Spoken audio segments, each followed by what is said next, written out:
صحابی تھے، منافق نہیں تھے، لیکن ان سے سستی ہوئی، شیطان نے ان کو ورغلا دیا اور وہ تبوک میں شریک نہ ہوئے۔ پھر ان کی دو قسمیں تھیں، ایک وہ جنہوں نے اپنے آپ کو ستون سے باندھ دیا، ان کے بارے میں قرآن میں یہاں آیتیں نازل ہوئیں کہ آخرون اعترفوا بذنوبہم خلطوا عملا صالحا وآخر سیئا، ان میں کچھ ایسے ہیں جنہوں نے اپنی گناہوں کا اعتراف کیا، نیکی کے ساتھ کچھ برے اعمال بھی خلط کر دیے۔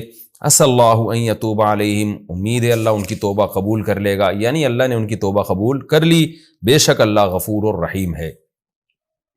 اور کچھ ایسے تھے جو پیچھے رہ گئے تھے، جس میں کعب ابن مالک، مرار ابن ربیع اور ہلال ابن امیہ، میں نے بتایا تھا، اس کی پچھلے درس میں نے تفصیل بھی پیش کی تھی، کچھ ان کا توبہ کا واقعہ بھی بیان کیا تھا، ان کا تذکرہ تھوڑا آگے آ رہا ہے۔ تو یہ جو ستون سے جنہوں نے باندھ دیا تھا، جن کی توبہ قبول ہو گئی، ان کے بارے میں آگے قرآن کیا کہہ رہا ہے؟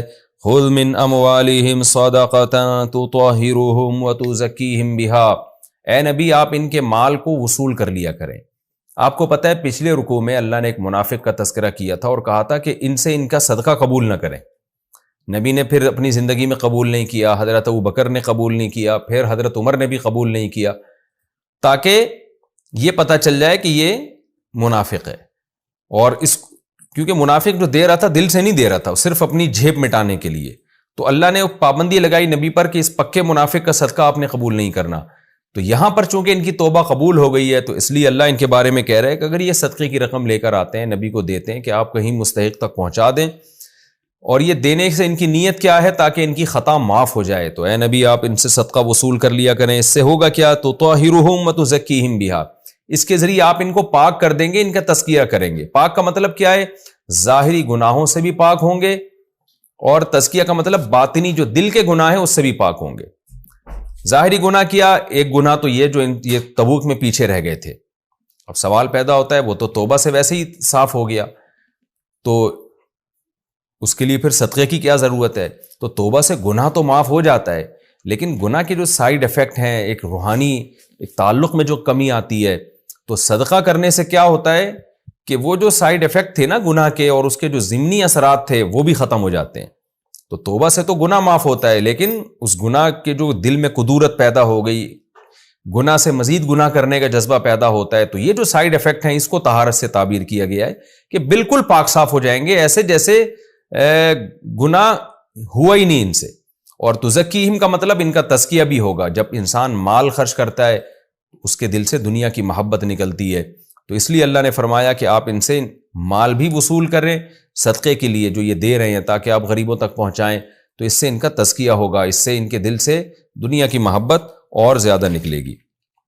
وصلی علیہم، اور اے نبی آپ ان کے لیے دعا بھی کیجیے۔ منافق کے بارے میں کیا تھا؟ ولا تصلی علی احد منہم مات ابدا، کہ آپ نے ایک منافق کی نماز جنازہ پڑھا دی، اللہ نے تنبیہ کی آپ کو نہیں پڑھانی چاہیے تھی، آج کے بعد آپ کسی کی نماز جنازہ نہیں پڑھائیں گے، کسی کے لیے دعا نہیں کریں گے۔ لیکن ان مخلص صحابہ کے بارے میں کہا جا رہا ہے کہ یہ اپنے لوگ ہیں، یہ اگر تبوک میں پیچھے رہ گئے اور انہوں نے اپنی کوتاہی کا اعتراف کر لیا، تو صلی علیہم، اے نبی آپ ان کے لیے دعا مانگیں۔ دیکھیں صلات کا لفظ اصل میں خاص قسم کی دعا کو، مخصوص اللہ کی رحمت کو کہا جاتا ہے، تو اس کی نسبت جب اللہ کی طرف ہوتی ہے تو اس کا مطلب رحمت بھیجنا، نبی کی طرف ہو تو رحمت کی دعا کرنا، فرشتوں کی طرف ہو تو بھی رحمت کی دعا کرنا۔ تو اب صلی کا مطلب کیا ہے؟ نبی یوں دعا مانگیں گے کہ اللہم صلی علی، اے اللہ ان پر صلات بھیج۔ تو علماء کہتے ہیں کہ صلات کے لفظ کے ساتھ صرف نبی کے لیے دعا جائز ہے، نبی کے علاوہ کے لیے رحمت کے لفظ کے ساتھ دعا مانگی جائے گی، صلات کے لفظ کے ساتھ نہیں۔ کیوں؟ اس لیے کہ صلات کا لفظ نبی کے ساتھ خاص ہو چکا ہے، جس کو اردو میں درود کہا جاتا ہے۔ تو کسی اور کے لیے جب آپ صلات کے لفظ سے دعا مانگتے ہیں نا، تو اس میں یہ وہم ہوتا ہے کہ آپ اس کو نبی تو نہیں سمجھ رہے، اس لیے یہ درست نہیں ہے۔ اس کی میں پہلے بھی لیکچروں میں ڈیٹیل بیان کر چکا ہوں۔ تو یہاں صلی کا معنی وہ درود کے معنی میں نہیں، مطلق رحمت کے معنی میں، تو آپ ان کے لیے رحمت کی دعا کریں۔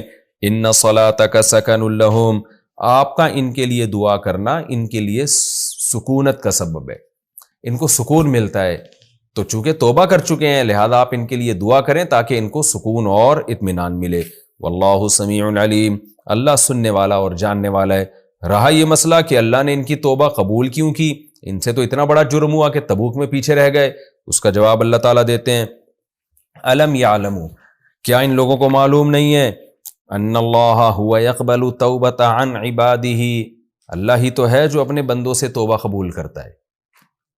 یعنی تم گناہ کر کے ناراض اگر اللہ کو کرتے ہو تو اس کا تلافی تو ایسا ہی ہوگی کہ توبہ کر کے اسی اللہ کو مناؤ. تو جیسے وہ گناہ پہ سزا دیتا ہے تو یہ بات تو سب کو معلوم ہے، تو کیا لوگوں کو یہ نہیں پتا کہ وہ توبہ بھی قبول کرتا ہے؟ تو یعنی کیسا پیارا خوبصورت انداز ہے یہ توبہ کی موٹیویشن کا.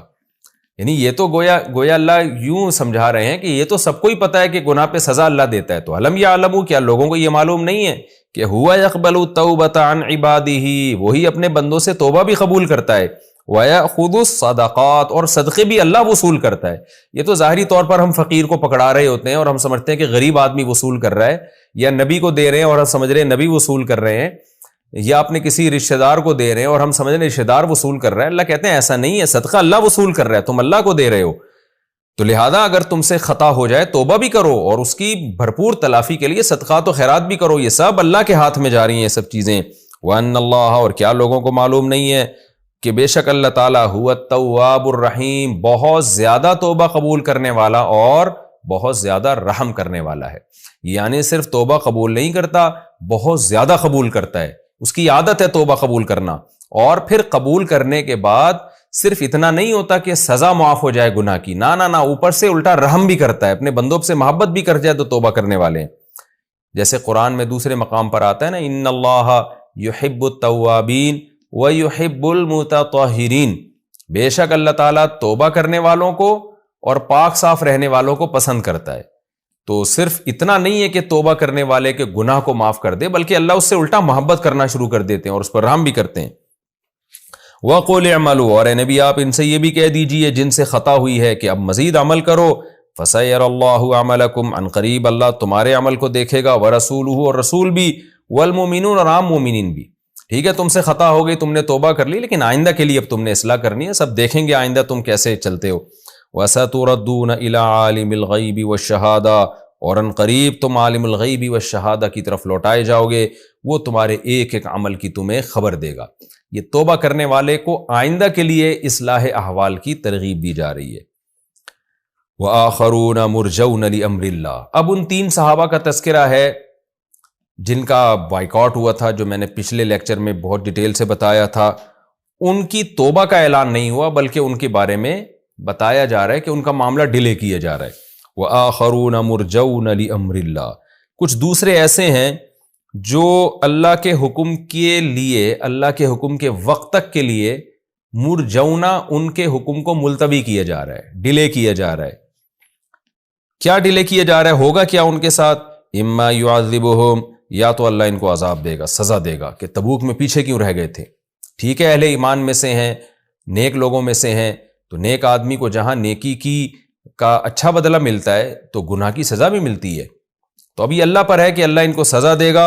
وَإِمَّا يَتُوبُ عَلَيْهِمْ، یا ہو سکتا ہے اللہ ان کی توبہ قبول کر لے. تو یہ بھی ایک انداز ہے.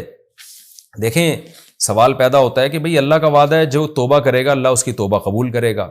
اب جب یہ تین صحابی نے توبہ بھی کر لی، گناہ کا اعتراف بھی کر لیا، تو اب قرآن یہ کیوں کہہ رہا ہے کہ ان کے معاملے کو ہم ڈیلے کر رہے ہیں؟ ہم دیکھتے ہیں ہم نے کرنا کیا ہے، کہ یا تو ہم ان کی توبہ قبول کریں گے یا ہم ان کو عذاب دیں گے، ہماری مرضی ہے، ہم ان کا معاملہ ڈیلے کر رہے ہیں.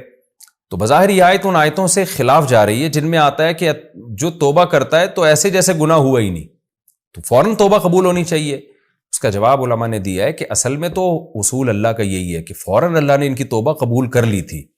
جو اللہ کا وعدہ ہے، جو متواتر آیات اور احادیث اس بارے میں بہت زیادہ ہیں، لیکن اللہ اپنے ان محبوب بندوں کی فضیلت دنیا کے سامنے ظاہر کرنے کے لیے کہ دیکھو میں ان کے معاملے کو لٹکا رہا ہوں، ذرا ان کو میں تڑپنا دیکھنا چاہتا ہوں اور میں بتانا چاہتا ہوں دنیا کو کہ اللہ کے نیک اور مخلص لوگ کیسے ہوتے ہیں.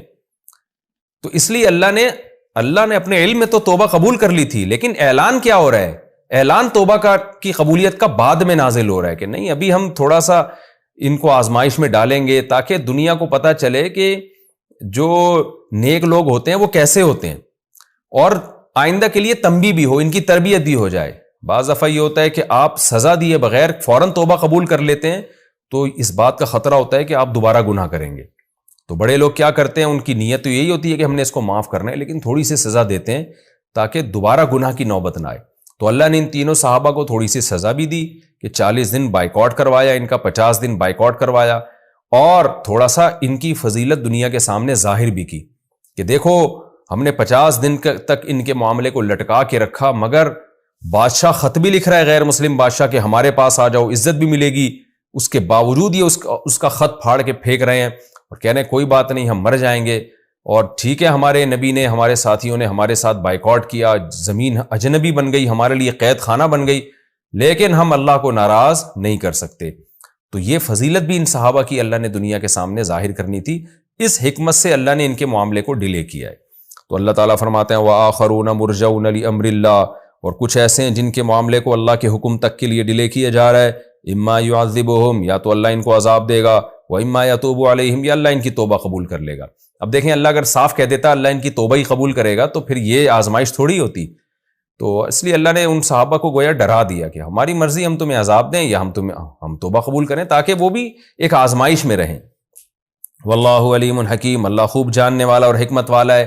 کیا مطلب؟ اللہ کو پتہ ہے کس کو سزا دینی، کس کو عذاب دینا، وہ سب جانتا ہے، اور حکمت والا بھی ہے، جو بھی فیصلہ کرے گا وہ حکمت پر مبنی ہوگا۔ تو یہ والا فیصلہ بھی اس کا حکمت پر مبنی ہے کہ ان کی توبہ کی قبولیت کو ڈیلے کیا جا رہا ہے۔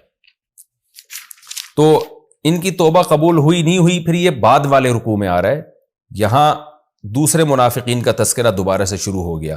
تو وہ پھر 40 دن ان کا بائیکاٹ چلتا رہا، وہ سب اس کے درمیان یہ آیتیں نازل ہوتی رہیں، پھر بالآخر 40-50 دن کے بعد وہ آیتیں نازل ہوئیں۔